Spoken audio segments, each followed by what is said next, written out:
তো hello friends, তোমরা সবাই কেমন আছো? জানি আমি এই কদিন আমার এই সারাদিন প্রবলেম ছিল বলে তো আজকে আমি মাছের ছেড়েছি। তো আমার বাবা অনেক ছোটো ছোটো মাছ এনেছিল, তো আমি আজকে ওটারই ছেড়েছি।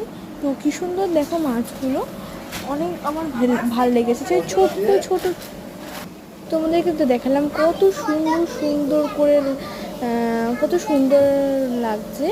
তো আজকে মানে আমি কি বলবো, এত সুন্দর লাগছে, আমি কি বলবো। দেখো ওরা কি সুন্দর খেলা করছে। তুমি ভাবছো এটা, হ্যাঁ এটা মাছের খাবার। তুমি ভাবছো যে তোমরা দেখো কত সুন্দর অ্যাকোয়ারিয়ামে লাগছে, দেখেছো কত সুন্দর। তোমরা আগে ভাবছো এটা কোথায়, এখানেই রাখবো? না না, এখানে আমরা রাখবো না, আমরা এখানে অ্যাকোয়ারিয়ামে রেখেছি। দুদিকে দুটো সুন্দর ফুল আছে, দেখো কি সুন্দর লাগছে, ওটা কি সুন্দর খেলা করছে। অক্সিজেনটা কোনো চালানো হয়নি, তো ঠিক হলে আমি তোমাদেরকে নিশ্চয়ই আবার ভিডিও করে দেখাবো। তোমরা সবাই কেমন আছো সেটা বলো। আর সরি আমি ভিডিও করতে পারিনি বলে। থ্যাংক ইউ, বাই বাই, ভালো থেকো।